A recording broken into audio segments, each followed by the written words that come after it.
Halo, assalamualaikum, balik lagi dengan saya Lambang. Di konten kali ini kita balik lagi ke subscribers build. Nah, di build kali ini kita kedapatan user yang ingin rakit PC mini ITX dengan casing yang baru aja rilis di Indonesia, yaitu Deepcool CH160.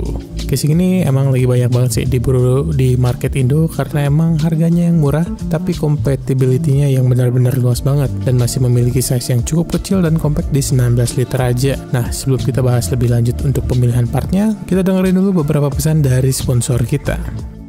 Buat kalian yang lagi cari peripheral untuk melengkapi setup desk kalian bisa langsung aja kunjungin ke Pressplay. Di Pressplay kalian bisa belanja berbagai macam peripheral untuk setup desk kalian seperti desk shelf, keyboard mechanical, switch, keycaps, mouse gaming, desk mat, microphone, dan masih banyak lainnya. Di sini kita ada salah satu keyboard best sellernya dari Pressplay, Rover 84 V4. Keyboard 75%, 3-way connection via wireless dongle, Bluetooth atau nggak USB Type-C, ada volume knob, PBT double shot keycaps, 5 pin hotspot switch, dengan pilihan switch linear atau enggak tactile. Misalkan kalian penasaran dengan keyboardnya, langsung aja kunjungin marketplace-nya Pressplay, linknya ada di deskripsi.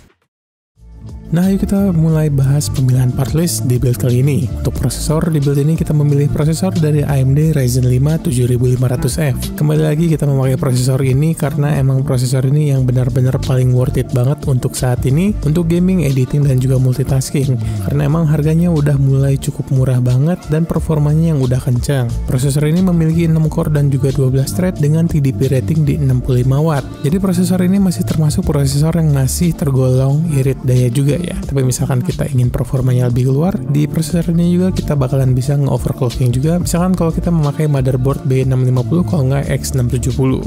Nah, selanjutnya untuk pemilihan motherboard, kita di sini memilih dari ASRock A620i Lightning Wi-Fi. Mobil ini memiliki form factor di mini ITX dan bisa menjadi salah satu pilihan misalkan kalian ingin ngerakit mini ITX on budget. Secara board ini adalah board mini ITX AM5 yang termurah untuk saat ini. Walaupun harganya murah, tapi secara spek masih mirip banget dengan versi yang B650-nya. Udah punya 8+2+1 power phase, jadi untuk prosesor sekelas Ryzen 7 7800X3D atau bahkan Ryzen 9 7950X3D juga masih aman banget untuk disandingin sama motherboard ini. Nah, untuk I/O portnya juga di sini udah cukup lumayan banget ya. Kita udah dikasih 5 slot USB-A, ada 1 USB Type-C, ada 2,5 GB Ethernet, input-output audio, dan juga udah termasuk Wi-Fi 6E. Nah, next untuk pemilihan RAM, kita di sini balik lagi dengan tim T-Force Delta RGB. Di sini kita memakai kapasitas di 32 GB dengan speed di 6000 MB transfer per detik. Alasan kita memilih RAM ini ya emang karena alasan yang kurang lebih sama lah ya. Karena harganya yang benar-benar udah bersaing banget dan juga udah memiliki RGB. Jadi akhirnya kita memilih RAM ini, dan emang secara untuk DDR5 RAM 32 GB itu udah menjadi sweet spotnya banget dari segi harga dan juga performanya.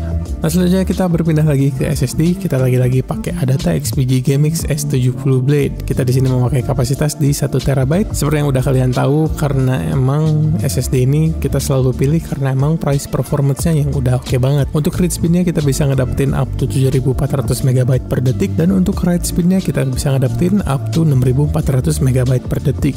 Nah, oke, selanjutnya kita berpindah ke GPU. Untuk GPU akhirnya kita sepakat untuk memilih GPU bekas karena emang lebih worth it untuk value-nya. Dan akhirnya kita di sini memilih Nvidia RTX 3080, dan brand yang kita pakai di sini adalah dari EVGA dengan seri tertingginya itu FTW 3 Ultra. GPU ini memiliki VRAM di 10 GB dan juga TDP rating yang cukup tinggi di 320 watt. Nah, emang kalau secara performa RTX 3080 ini ada di bawah sedikit RTX 4070 Super yang harganya ada di kisaran 10 jutaan. Tapi di sini kita bisa ngedapetin performa yang mendekati dengan budget 6 jutaan aja. Tapi ya emang drawback dari GPU ini jelas dari power usage-nya yang lebih tinggi daripada 4070 Super. Nah, di sini juga kita memakai GPU yang menurut saya udah cakep banget sih dari segi estetiknya, dan di sini juga kita benar-benar mepet banget dengan casingnya karena ukurannya yang beda tipis banget dari si clearance casingnya. Jadi emang kelihatannya lebih full aja nanti di dalam casingnya. Nah, untuk lebih lengkap performance-nya nanti kita bisa lihat langsung aja di bagian benchmarknya.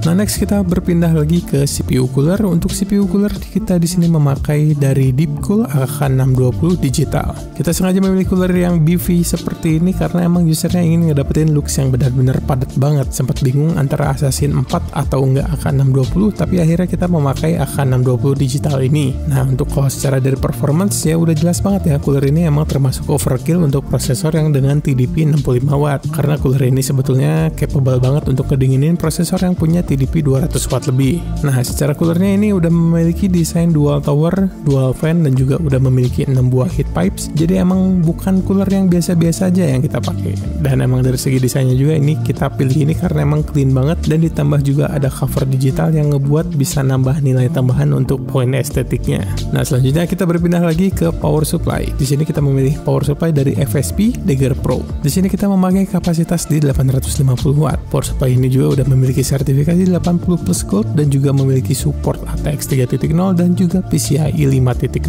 Jadi untuk upgrade kedepannya masih bakalan aman banget karena kapasitasnya yang udah cukup besar dan juga udah support koneksi 12 VHPWR untuk GPU yang mendatang. Nah, untuk secara quality sih udah jelas banget lah ya, udah bener-bener full Japanese capacitor dan juga garansi yang luar biasa lama banget sampai 10 tahun. Nah, yang terakhir kita bakalan bahas casing PC-nya. Untuk casingnya di sini kita memakai dari Deepcool CH160 yang berwarna hitam. Nah, seperti yang kalian tahu, CH160 ini lagi benar-benar hot banget ya di kalangan antusias Mini ITX seperti saya ini. Pertama, emang karena harganya yang murah banget. Untuk kelasan casing Mini ITX ini ada di harga 700 ribuan. Kalian udah bisa ngedapetin casing yang kece dan compact seperti ini. Lalu yang kedua, dari segi desain yang benar-benar clean banget, compact dan juga mobile. Desainnya udah desain Deepcool banget deh pokoknya. Nah, untuk kompatibilitasnya juga udah luas banget ya. Kita di sini bisa memakai power supply ATX, kita bisa pakai liquid cooler 240 mm, kita juga bisa pakai air cooler yang up to 172 mm, kita bisa pakai GPU triple slot yang which is menurut saya ini benar-benar gila banget sih untuk casing sekecil ini, tapi bisa ngedapetin performance airflow yang bagus dan support hardware yang luas banget gitu. Nah, untuk support fan-nya juga kita di sini bisa pasang satu fan 120 mm di bagian depan untuk intake, dua fan 120 mm di bagian atas, dan juga support radiator 240 mm juga ya di atas, dan juga ada satu fan 120 mm di bagian belakang. Untuk GPU slotnya kita di sini bisa up to triple slot GPU dengan panjang GPU maksimal di 305 mm apabila kita memakai power supply yang SFX, dan misalkan kita memakai power supply yang ATX kita hanya terbatas di 230 mm aja. Dan jangan lupa juga dengan top handle ini ya, ini yang ngebuat orang seneng banget dengan casing Mini ITX ini, bakalan enak banget untuk dibawa kemana-mana. Oh iya, di sini juga kita bakalan tambahin satu fan intake di bagian depan, kita pakai Deepcool FK120 supaya agak ngebantu untuk CPU cooler bisa ngedapetin fresh air dari bagian depan casing. Nah, begitu deh untuk pemilihan part di rakitan PC kali ini. Untuk total harganya kita tampilin di monitor sekarang.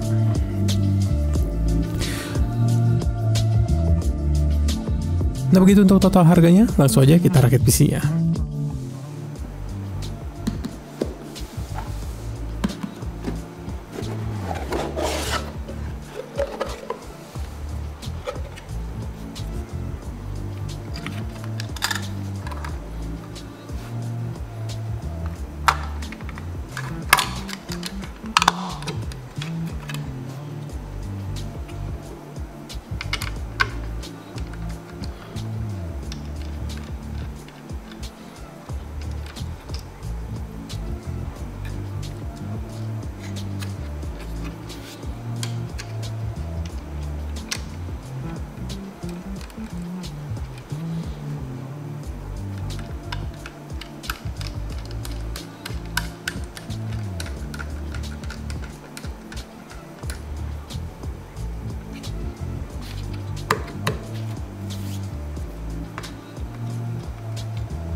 Mind joining in on the fun? You know how his lawyers are.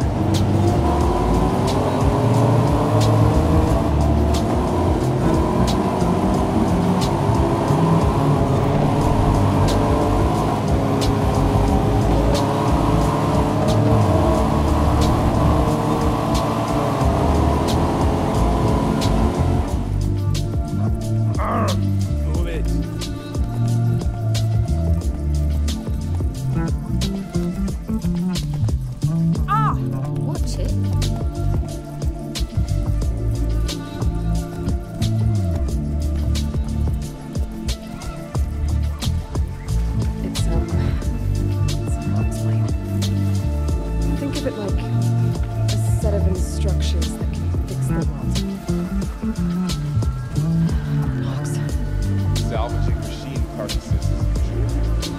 And there they go. Looks like they left a carcass behind.